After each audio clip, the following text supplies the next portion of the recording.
매일경제신문 주간요약 8월 8일부터 11일 오늘 화요일까지 2주차 주간 소식 알려드리겠습니다. 사람이 바쁘면 비판도 안 한다고 하죠. 근데 저는 안 바쁜가 봐요. 비판 이렇게 하는 거 보니까. 월세가요, 은행 이자만큼만 이제 받으래요. 시중은행 대출금리가 현재 2.67%거든요. 이걸 초과를 못해요. 그럼 미준수시 2천만원 이하의 과태료를 부과한대요. 그럼 누가 이거 월세 내주겠어요? 그래서 현재는 월세 하시는 분들이 4에서 5% 임대 수익률을 얻는데 이걸 2%로 통제한다. 저 같아도 월세 안 주죠. 그러면 집주인은 이제 돈 있는 분들은 주식, 금, 파생 상품으로 전환하겠죠. 그리고 서민은 집도 못 구하죠. 월세도 못 구하는 거예요. 이거 누구를 위한 정책이겠어요? 시장 가격을 국가에서 통제한다. 이게 옳은지 아닌지 모르겠습니다. 전셋값이 한 달 새 2억 원 치솟았어요. 뭐 집값이 상승하니까 당연히 치솟겠죠. 그래서 5대 은행 잔액이요 100조로 눈앞에 두고 있고요. 예금 금리가 3, 4배 받는 반전세 월세 선호 현상이 심화하고 있는데 당연히 이거 지금 전세가 없어지고 월세로 전환되고 있는 거잖아요. 집값이 오르니 전세 대출 받아서 집을 살려고 하겠죠. 어떻게든지 계속 오르니까요. 반전세도 보증금 오르고 전세 올라 또 전세금 대출 오르고 가장 큰 원인이 뭐다? 집값 상승 아니겠어요? 자, 하반기 시행 주요 부동산 규제인데 대충 8월부터 12월 매달 나오고 있어요. 핵심은 뭐냐? 8월은 분양권 소유권 이전 등기까지 전매 제한, 9월은 규제지역 자금 조달 계획서 및 증빙자료 제출. 저는 이거는 이해가 안 되더라고요. 10월 같은 경우는 공시가격 현실화 로드맵 발표를 했고요. 세금 반영하겠고요. 11월은 등록임대사업자 관리 강화. 이것도 난리 났었죠. 12월에 전월세 계약 갱신, 거절 통보를 만기 전 1개월에서 2개월로 또 변경했어요. 이해가 안 되는 게 국민연금 돈 많잖아요. 그러면 공공임대주택 짓지 말고 그 돈으로 럭셔리 아파트 지면 안 돼요? 국가 땅에? 그래서 국민들한테 주면 되잖아요. 싼 가격에. 의대 증원 안 된다라고 지금 총파업 예상하고 있어요. 14일부터 전공에 1만 6천 명, 약 70%가 파업에 참여한대요. 그래서 의과대생과 의전원생들은 7일부터 14일까지 수업 및 실습 거부하고요. 그 다음에 현재 13만 명이 이제 의사로 활동하고 있는데 이 중에 이제 10만 명 정도, 13명 중에 13만 명 중에 10만 명 정도가 의사로 활동하고 있고요. OECD 평균 16만 명이라고 하는데 우리나라 그럼 부족한 건데요. 정부에서는 부족하다고 하고요. 의사협회는 안 부족하다고 하고요. 자, 이거는 각자 이익이 달린 문제 아니겠어요? 미국과 중국이요. 군사활동 빈도와 강도를 높이고 있어요. 그 위치가 어디냐? 남중국해요. 원래 대만이 친중 친미하다가 이제 코로나를 터지면서 대만이 아예 친미로 돌아섰죠. 남중국해와 대만 해협에 미국과 중국의 군사 충돌이 우려하는데 걱정입니다. 원래 이제 2차 세계대전 전에 세계 경제공황이 오고 그런 다음에 전쟁이 일어났잖아요. 그런 꼴이 되지 않을까 진짜 걱정입니다. 미국은 대만을 이용해 중국을 압박하고 있고요. 미국의 현재 주적은 중국 같아요. 그리고 대만에 뭘 수출했냐? 고성능 드론을 4대를 수출 예상이에요. 그러니까 중국이 지금 난리가 났어요. 수도 간의 누적 적자가 1,600억. 엄청나네. 5년간 누적 적자가 1,600억이에요. 적자가 안 나는, 흑자가 난 곳이 어디죠, 지금? 그게 더 궁금하네요. 서울 수도 요금 내년에 20% 인상한대요. 그리고 2023년까지 61% 단계적 상향. 수도값 올라갑니다. 그리고요, 내년부터 가정용 누진제 폐지. 제조업이 뭐 4.6% 2분기 최대 감소래요. 2년 만에 최대 감소. 주 원인이 뭐냐? 수출 부진이 큰 원인이죠. 근데 이 와중에 주식 올라가는 거 보면 이해가 안 돼요. 부동산 가격이랑. 저희는 우리나라는 부동산이나 주식이 다 투자가 아니고 투기인가 봐요. 이거 진작에 했어야죠. 외국인요. 외국인 투자 뭐 주택 구입하는 거를 철저하게 관리 감독했어야죠. 비거주 때는 외국인들이요. 비거주 때는 취득세가 20% 중과하고요. 양도세율은 이제 양도소득세율은 2주택자는 62, 3주택자는 72. 3주택자 주택 이상 내년 6월 이후에 매도시는 최고 77% 세금 징수인데 둘 중에 하나죠. 이참에 팔아버리던지 아니면 계속 갖고 있던지. 제 생각에는 이참에 팔아버릴 것 같습니다. 부동산 또 광풍이 불겠네요. 우리나라가 코로나 방역의 우수 국가가 아니고 대만이죠. 대만 확진자가 470명 중에 사망이 7명이에요. 확진자는 470명이고요.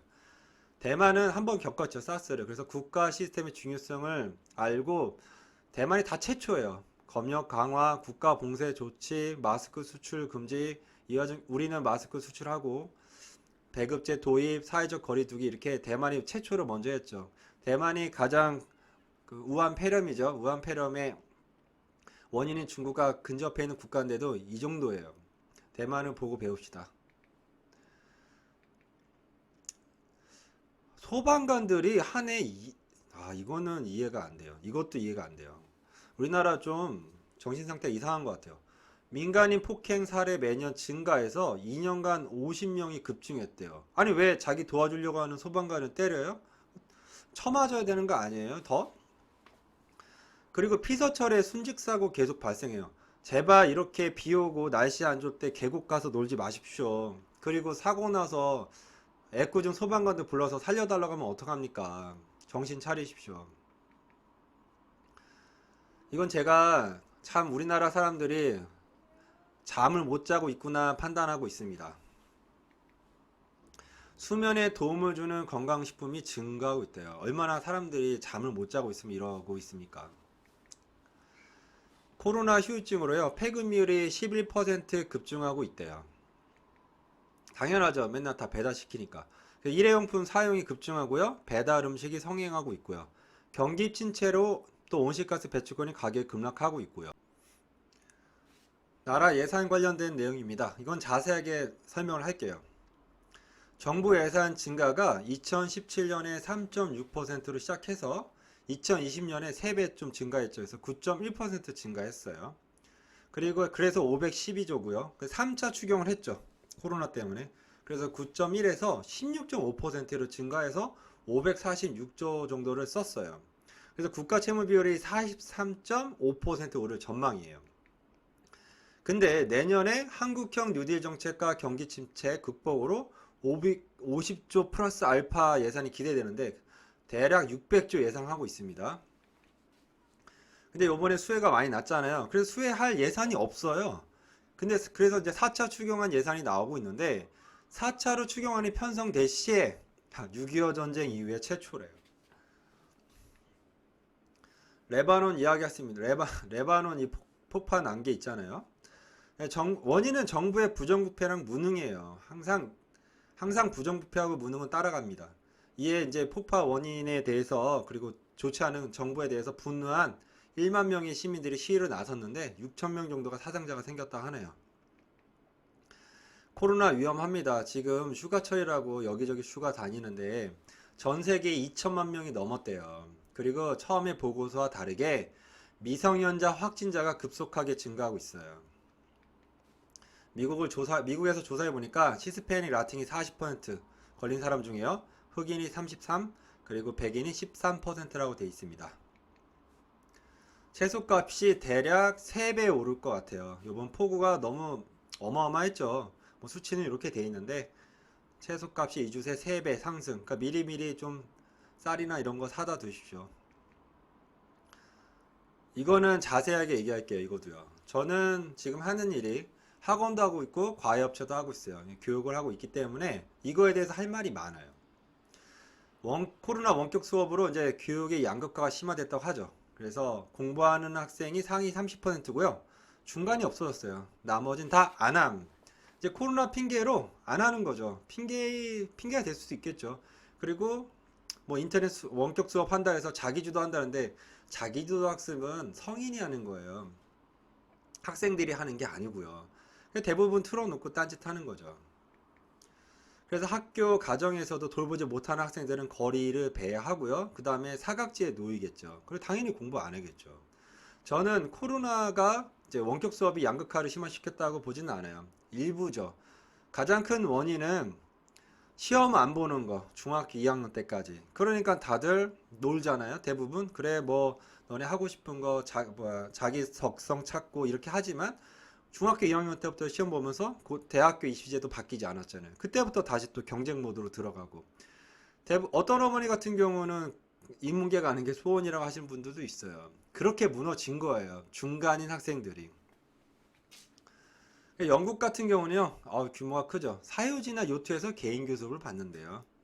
저도 뭐 개인 과외가 많이 늘어났는데 개인 교습 업체가 6배 증가했대요. 뭐 어떤 서울 같은 경우는 호텔 잡고 뭐 2주 만에 몇백만 원 받고 한다며요. 양극화가 더 벌어질 거 생각합니다. 그래서 원격 수업에, 이건 신문에 나온 내용이죠. 한 반에 33명 중에 5명만 진도 따라가는 거예요. 그 나머지 뭐냐? 안 하는 거죠. 예전에는 중간이 있었어요. 지금은 중간이 없어졌어요. 상위 아니면 하위 이렇게 바뀌는 거죠. 저는 이렇게 더 될 거라고 봅니다. 그래서 중위권 학생들 하위권 추락, 이거 당연한 얘기죠. 이건 그 전부터 추락하고 있었어요. 사람들이 뭐랄까, 부모님들이 믿지 않은 거죠. 교사의 74%가 학습 부진 학생이에요. 그리고 학부모 경제력 따라 격차 심화, 이건 그 전부터 있었죠. 예. 한국형 아이언돔 만든대요. 제발 이번에 할 때 비리 없었으면 좋겠습니다. 국방부 5년간 300조 원 투입해서 군사력 증가하는데 대부분이 미사일 방어, 잠수함 건조, 위성 체계인데요. 우리나라는 방어보다는 공격으로 가야 되고요. 육군을 강화시켜야 된다고 생각합니다. 7월에 1.2조 실업급여가 신기록 갱신. 이거는 뭐 매달 나올 때마다 실업급여는 신기록 갱신이에요. 매달. 8월달도 아마 또 신기록 갱신할 것 같아요. 청년층이 집중 타격이고요. 29세 이하 고용보험 가입자 수가 전년 못하났네요. 하여튼 전년 동월 대비 7만 1000명 감소했어요. 미국도요, 밀레니얼 세대 같고요. 23세부터 38세인데 참 불쌍하죠. 대학 졸업하니까 금융위기 터져, 저임금으로 저 직업 불안해, 코로나 터져갖고 또 4명 중에 1명이 빚더미. 우리나라뿐만 아니라 전 세계가 이렇습니다. 젊은 사람들이 20, 30대가. 7월 1만 3,700마리가 버려졌어요. 3년간 7월 평균 7.6% 증가. 아니, 왜 반려동물을 버릴 거면 왜 키우세요? 인간의 탈을 쓴 쓰레기들 아니에요, 이거 지금? 반려동물도 하나의 가족이죠. 우리나라 사람들 이거 지금 반려동물 버리는 사람들 한번 버려짐을 당해봐야 된다고 생각하고요. 저는 이런 사람들을 쓰레기라고 생각합니다. 벌금은 300만원 이하인데 이거 더 많이 해야죠. 휴직자 대부분이 실직자로 전락한대요. 33%는 아예 재취업 포기. 지금 코로나로 경제활동 중단하면서 실업률 파악도 안 되고요. 휴직자 1명이 늘면 취업자가 0.35명 감소를 한대요. 3월 휴직자가 161만 명, 4월 5월이 149만 명, 102만 명 이렇게 돼 있는데 대부분이 실직자 되지 않을까요? 그리고 재취업도 안 되고 경제가 안 좋은데 취업이 되겠어요. 저는 부정적으로 보고 있습니다. 여기까지 소식 전하겠습니다. 감사합니다.